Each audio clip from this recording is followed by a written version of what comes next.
నా ఆరోగ్యం కూడా బాగోలేదు. ఆ విషయం నీకు కూడా తెలుసు. పెన్షన్ డబ్బులు వస్తే నీకు 25 లక్షలు ఇచ్చి జాబ్ ఇప్పించాను. 2 చెల్లెల పెళ్ళిళ్ళు కూడా నువ్వు చేయాలి.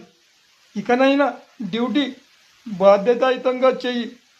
ఆ తాగుడు మానేసి డ్యూటీ సరిగ్గా నెరవేర్చు.